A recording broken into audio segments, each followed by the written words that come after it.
Welcome back, everyone. I am Dylan. This is All You Can Board, and this is another Marvel Champions preview video because we have had a new hero announced, and that is Rogue. So Rogue is going to be a very, very interesting pack to actually play when it comes out, to talk about now, because the actual ability of the hero Rogue is that she, from what I understand, I don't follow the X-Men a lot, but from what I understand about Rogue and having read this article, is that she can take the abilities of other people, and they've incorporated that in an interesting way in the game, with this touched mechanic and being able to sort of take traits and take abilities of other cards. Really, really cool. So I think this will be one that'll excite a lot of people who are looking for something new and fresh in Marvel Champions. So we're going to go over every single card that was announced and shown, and I'm going to give you my thoughts on them as we anticipate Rogue's release in February. So let's jump right into the alter ego, which is, of course, Anna Marie, and this has a recovery of 3, hit points of 11, hand size of 6, and the setup says, setup, set your touched upgrade aside. The touched upgrade is going to be what is attaching to different cards that are in play, different characters that are in play, for you to be able to get traits and abilities. The other ability here is withdrawn, force response after you change to this form to alter ego, set the touched upgrade aside. So it's going to be constantly being set aside when you go to alter ego, and then as we see when we go into hero form, you'll be able to start attaching that to different characters. So speaking of which, let's jump into the hero side, because that's pretty much all there is in the alter ego. There's not really much else to talk about there. The hero side is Rogue, really good stat line, 2s across the board, the same thing we've seen on Wolverine, Captain America, just to name a couple. Skin contact is the ability here. Action, attach touched to another character. You gain each of the attached character's traits until the end of the round, limit once per round. So every single round, you're going to be able to take your touched upgrade as an action and attach it to another character.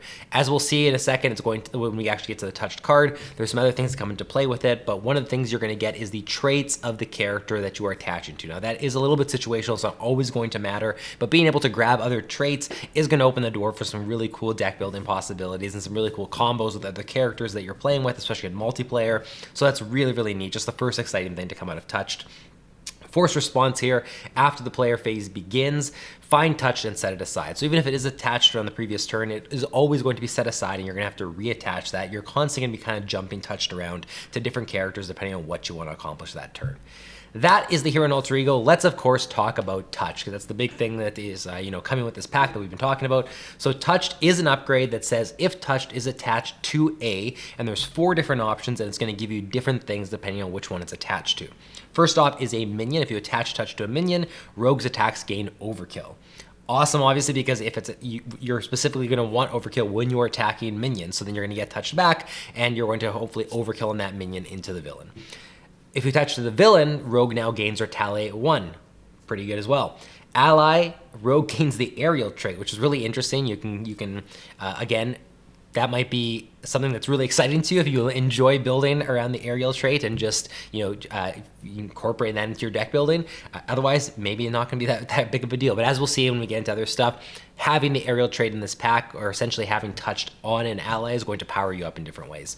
Lastly, hero, Rogue gains stalwart. So all really good things, and just another aspect of touch that you're gonna have to keep in mind is where you want to have it jumping around to, depending on what you're trying to accomplish that turn. If you're trying to kill a bunch of minions and you want to have, and you're gonna be doing with big attacks that you don't want to have a bunch of damage go, be wasted, then you're probably attaching this to a minion to be able to take advantage of the overkill. Attaching it to the villain is a great idea when you're going to be heading into that phase, if there's something else you want to accomplish, so that you can hopefully get a bunch of retaliate. There's just a bunch of different options. It's really, really neat to kind of plan just on those base abilities alone. But as we'll see as we get into these next cards, there's a whole bunch of other stuff that gets affected depending on which character or card you've attached this to. So let's take a look at Goin Rogue. Goin Rogue is a 2-cost event that says hero action thwart, remove 3 threat from a scheme for 2, which is kind of standard. But then it says if Rogue has aerial, which you'll get if you've attached this to an ally, I believe it was, you can remove 2 additional threat, which means now this is 5 threat removal for 2. Really, really good. If you have Retaliate currently, you can now confuse an enemy on top of removing the 3 threat. And if you have Stalwart, you can draw 1 card on top of removing that 3 threat. This is a really solid card. The flexibility and the variety on what you want to accomplish, and having that ability to say, I need more threat removal, or I need an extra card draw, or I could really use confusion on the enemy, whatever. They're all good.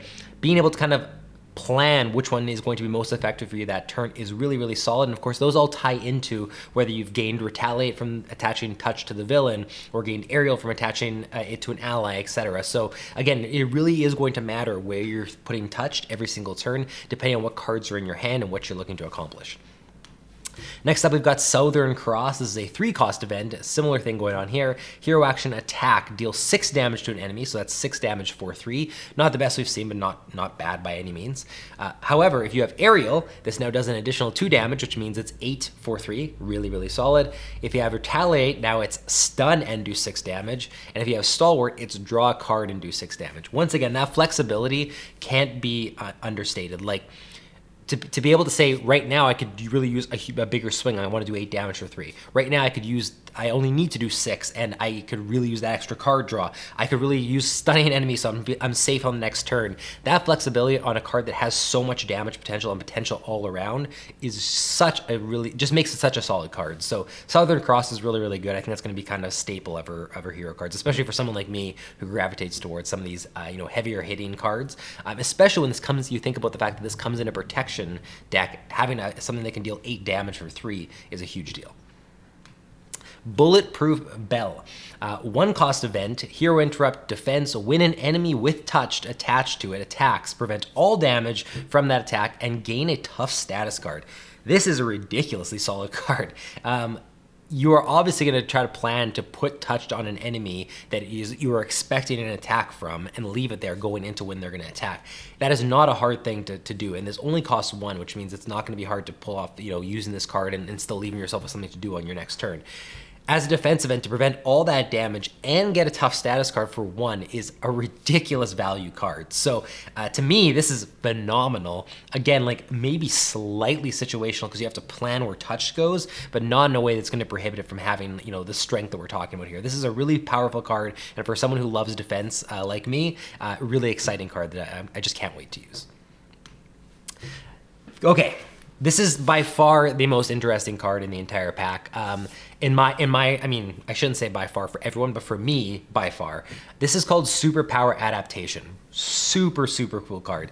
0-cost event, hero action, if touched, is attached to a friendly character.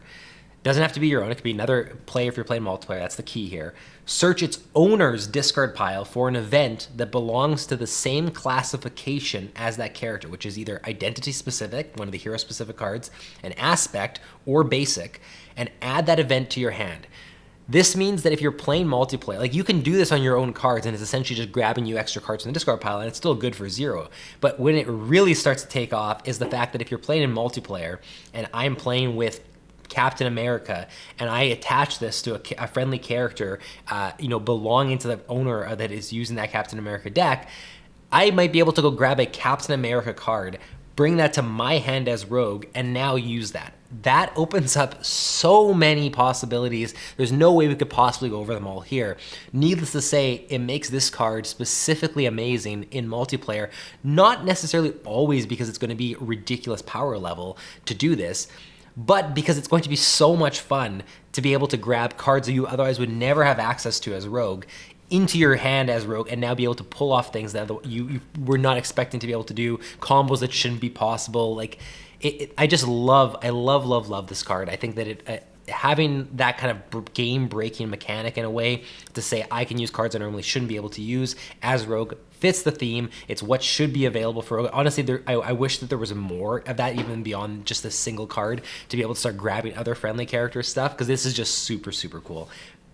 Easily for me the best card that was shown, and this is like the single card that makes me more excited for Rogue than most packs we've seen released in the last little bit. This is just such a phenomenally cool card. Love it. Energy Transfer, 2-cost event, hero action, attach touched to a character other than Rogue, and deal 2 damage to that character.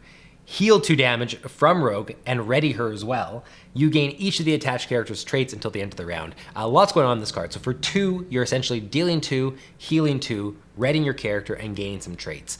That is a lot of stuff. The damage, I mean, isn't high. The healing is always really great. It gives you a potential to not have to go to Alter Ego. So for everything you're getting from this card, the value is absolutely there. There's just a bit of situationality to it. Is that a word, situationality, or did I make that up? It's a word now. Where, yes, you can always find a source to do 2 damage to. You might not always need the heal. You might not need the traits that you're going to be getting. The readying, I guess because Rogue's stat line is already pretty solid, readying her is always going to mean, at least another 2 threat removal, another 2 damage. Regardless, the value's there. You're always going to be able to probably have a use out of this card. I just think that with some of the other cards we're seeing in the deck, there's a chance that this one might be one that turns into a resource, somewhat more often than some of the other cards we're looking at, because you can sacrifice this card but there's other cards that you potentially don't want to sacrifice because they're being, your huge damage dealing sources or huge threat removal sources, whatever the case may be. Either way, very cool card, and I, again, love the flexibility and all the things that it targets. Okay, Signature Ally Gambit. This is an exciting one. 3 cost ally, 3 health, 2 thwart, 2 attack, 1 consequential damage in each of those. Gambit enters play with 3 charge counters on him. The interrupt here is when Gambit attacks, remove one of those charge counters to deal 1 damage to an enemy. This is just solid value. There's nothing super fancy going on here aside from the fact that essentially you can get, if you wanted to never block with Gambit, you can do 6 damage across 3 different attacks for 3, so you're doing 6 damage for 3, but now you're getting additional damage on each of those that can be spread to a different enemy as well, which means you're getting 9 damage for 3, which is really, really insane value. And again, that's just me saying you use Gambit for like the no blocking, just all damage dealing. Obviously there's threat removal there, but just trying to show you the value just in damage dealing that's possible. Even if you take him down to 1 health to be able to soak up a hit, being able to do 4 damage and then an additional 2 damage, like there's a lot of potential with Gambit to have, again, we're seeing a lot of flexibility in this pack, to whether you're dealing damage, whether you're doing threat removal, those counters being removed, getting you the extra little ping damage to take off tough statuses and different things like that. Really, really solid Signature Ally. I think this is one that you're going to be eager to have hit the table rather than using it as its wild resource, and I think when it's out there, you're going to get lots of mileage out of it. Okay, getting into the protection cards. The first one we're going to look at is a protection ally. It is Iceman. This is a 3 cost, 3 health, 1 thwart, 2 attack ally. It also comes with 3 counters. These are freeze counters. And this one says, after a minion enters play, remove one of those counters to stun that minion. I love this one. As a protection fan, and when you're playing, especially when I play a lot of protection solo, being able to lock down the board is such a huge deal because it prevents you from having to find other ways to mitigate damage or heal going into Alter Ego and things like that. Because you're playing solo as protection, you just want to mitigate as much damage as possible and then find opportunities and sources to deal damage. Having Iceman out and knowing that you're safe from minions the turn they enter play because they're going to be stunned on the next turn if they try to attack you, nothing's going to happen. 3 times that's going to be the case. I mean, that is just really, really good value. 3 stuns and having Iceman be able to block as well, and potentially deal some damage. This is just a really, really solid ally. I think this is one that in my protection decks, I'm going to include fairly often because it just really makes me feel a lot safer having it in the deck and in play. All right, Judoka Skill, which is, I think that's how you pronounce that. 2 cost upgrade. Uses, again, we're seeing the 3 counters here, 3 judo counters this time. When you defend against an enemy attack, remove 1 judo counter from here. That enemy gets -2 attack for that attack. Just a simple way to mitigate damage. Normally, if you're defending, you're already you're obviously with your defense value. So in this case, with Rogue, you have 2 defense value. If you're defending in a situation where what you're worried about is the boost counters that are coming out, having this out and being able to say, when I defend, I can then mitigate that by another 2 in case the boost counters get out of control, so I don't end up in a situation where I defended and I'm in a bad shape going into my turn, whatever the case may be. It's a fail-safe. Having that out, being able to mitigate that attack, always a good thing as long as you have the 2 resources to be able to pay to get this into play. Sometimes you're not going to be able to do that even when you're trying to plan in advance, but there's other things you're going to want to accomplish with your hand, and just -2 attack maybe isn't something you can justify having played, but still, it's one of those things that when you have it in play, you're going to be so thankful you do as you enter situations where you have to actually use these counters. Not today. So this is a 1 cost event. When your hero defends against an attack, it gets +2 defense for that attack, and if you take no damage, remove 2 threat from a scheme. Great card in the sense that, like, yes, you're only removing 2 threat, but again, keeping in mind that if you're playing protection, if you're playing solo protection, you're looking for opportunities to remove threat and deal damage while not hindering you being able to still defend and keep your hit points high and all that kind of stuff. And sometimes you're having to just sort of chip away, and you don't want to gravitate too much to, like, spending all your turn, spending all your resources doing something to remove threat, and then leaving yourself kind of high and dry in other regards. This is allowing you to do what you already want to do, defend effectively, and as long as you take no damage, which again, with +2 defense, like even with your base value for Rogue of 2, having 4 defense, in a lot of situations, that's going to be enough to have you not take any damage. As long as you don't, you get another 2 threat to remove from a scheme, you can start chipping away. That might be all you need to finish off a side scheme, whatever the case may be. Just a valuable card. You're not going to use it all the time, but when you are able to hit with it, it's just going to be this extra thing that lets you, chip away while you're defending and while you're still protecting your hero at the same time. Moira MacTaggert. This is a 2-cost support persona. Play only if your identity has the mutant trait, so this is very much an X-Men card. Response: after a mutant alter ego changes into hero form, exhaust Moira, that hero's controller draws a card. Really interesting card. This is if you get this out early, and if you're playing multiplayer specifically, the fact that, I mean, yes, only one person can take advantage of it because you're exhausting Moira, but the fact that people are going to be changing from alter ego to hero form very often. There's going to be tons of situations like that. Being able to get that extra card draw and boost someone's hand to be able to, like, facilitate them playing an extra card, or just having extra options of things they can do in their turn. Again, if you get this out early, you're going to be hitting this constantly, probably every round, if you're playing multiplayer specifically, and then you're going to get tons of value out of this. So the fact that this is basic is really cool because you can deck build a bunch of situations, but I think you really want to look at this card when you're playing multiplayer specifically and ask yourself, if I get this out early, how often are we going to be hitting this, depending on how often people are going into alter ego form. Then we've got X-Gene, 1-cost basic upgrade. Play only if your identity has the mutant trait. Pretty simple. Resource: exhaust X-Gene to generate a wild resource for an identity-specific event. So again, identity-specific events are generally your more powerful cards in your deck. The ones that you're trying to play, the ones you want to play. Generating a wild resource for it is always just really good. Getting this out early and being able to do this constantly throughout the entire game, awesome. You just hope you get this out early. It is only max 1 per player, so you can't just abuse this, but when you get that out, it's just going to feel really good. All right, and lastly, of course, this pack does come with a modular encounter set. This one is called Reavers. First one we're going to look at is Donald Pierce, which is a minion that has 1 scheme, 1 attack, 6 health, and it does have the teamword keyword, the teamwork keyword, not team word keyword, specifically with Reaver, which means that when this card, it's been a while since I did the teamwork keyword, teamwork keyword. Geez, that's hard to say. When Donald Pierce, I believe, engages with a player, you can check all the other minions that have the Reaver keyword in play, and they're going to engage that player as well, I think is how that works. It's been a while since I've actually had one come up. Force response, it has villainous as well. Force response: after Donald Pierce engages you, reveal the topmost Reaver minion from the discard pile, which means you're going to get that Reaver back into play. So again, this whole modular encounter set is the Reavers, and it's how they all work in conjunction and unison with each other, coming back into play, extra triggers and because of the teamwork keyword as well. So the more of these that are in play, the worse of a time you're going to have, and the force response after he engages you is just going to bring more into play, which is just going to cause more problems for you. Next up is Skullbuster, which is, of course, another Reaver. 2 scheme, 2 attack, 5 health. This one has toughness instead of villainous. Force response: after Skullbuster engages you, place 1 threat on the main scheme for each Reaver minion engaged with you. So again, the more of these that you've allowed to come into play and not dealt with, the more you're going to add to the main scheme here in terms of threat. You really want to mitigate the Reavers. You don't want there to be too many in play, but they're going to be trying everything they can to, of course, flood the board.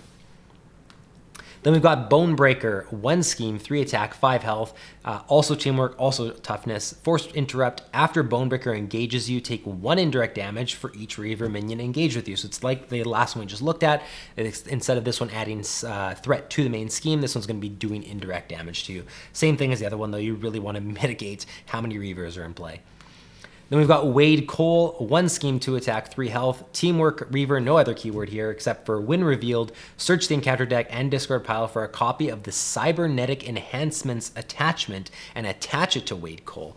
So to understand that, we have to know what that card is. So let's finish it off by looking at Cybernetic Enhancements, the attachment. This gives +1 attack and says attach to a minion. Otherwise, this card gains surge. Attached minion cannot take damage. After attached minion attacks, discard this. So essentially, they're going to be immune until they do an attack. They're going to do an enhanced attack that has +1 attack. Then this is going to be discarded and you can attack them again. So it just makes them more annoying. You can't do anything to them until this has been removed or you found some other way to remove it.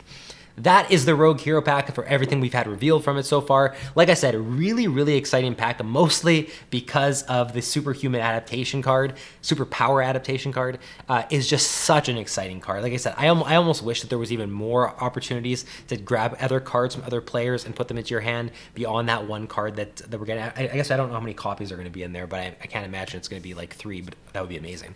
But I love that card so much, and I just think that they've done a really good job with the thematics. You know, the fact that you can take traits, the fact that you can, depending on what it's attached to, you're getting different enhancements to your other abilities, but it just takes the cake, the Superpower Adaptation. It's super, super cool. I think it's going to be, for many people, the reason they want to get this pack and what they're most looking forward to playing around with and seeing how it works. So that is Rogue. Let me know in the comments what you think of Rogue, if you are also super excited about Superpower Adaptation, or if there's anything else that has tickled your fancy, or if you don't like this pack at all. Just let me know in the comments. I'm always eager to hear from you guys and hear what your thoughts are on these packs. Otherwise, thank you for your patience with me getting this video out. There's been a lot of Marvel Champions content, and a lot of content in general that we're trying to cover going into the holidays. So I thank you once more for your patience, and we will see you next time.